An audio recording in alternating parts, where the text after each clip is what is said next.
Okay, folks, here we go with a question about forces. Now, this is one which requires quite a lot of setup. There's quite a lot of details going in here, a couple of masses which could get confused.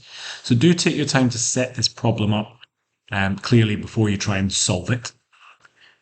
We've got a block on the top there of mass 2 kilograms and a trolley of mass 5 kilograms, and they're both moving horizontally.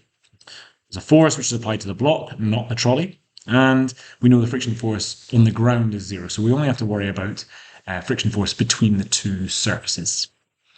Trolley is given acceleration, and we're asked what the coefficient of dynamic friction between the block and the trolley is.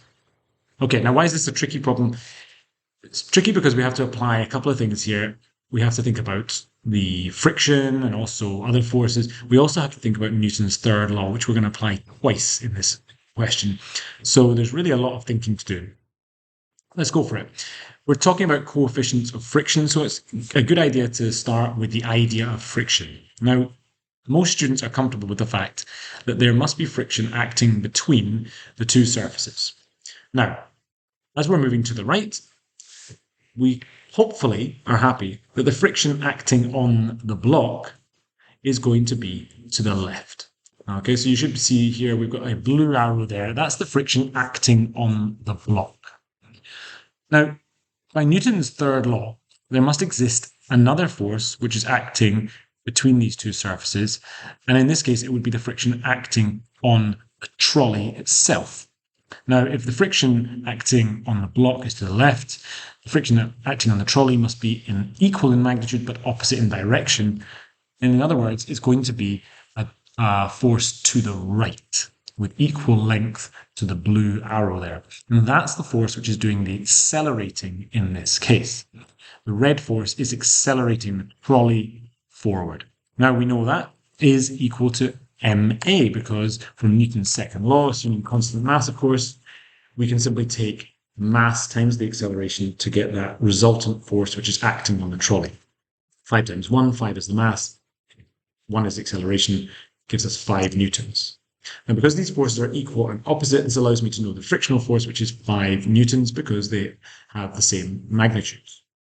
So we know the friction force between the two objects. We now need to calculate the coefficient of dynamic friction. Well, to do that, we're going to think about two more forces. Firstly, we'll think about the weight. Weight is W equal to mg, where in this case we're using the 2 kilogram mass. And as this is a multiple choice paper, we can get away with using 10 for g.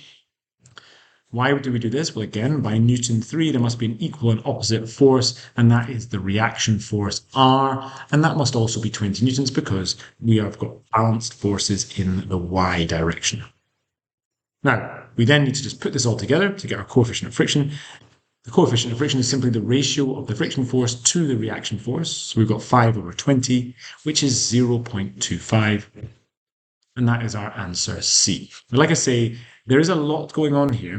When you've done this question, you may have got the right answer by not taking as many steps as me. Hopefully what you can see is that there's a lot of physics hidden behind those steps, some which are obvious and some less so. So really do take the time to set up the problem in this way, understand which force is acting on which object and why you've been told most of this information. You notice that 2 kilograms, 5 kilograms, if we mix those up, we can lead to the wrong answer. So it's really an exercise in being careful with your working.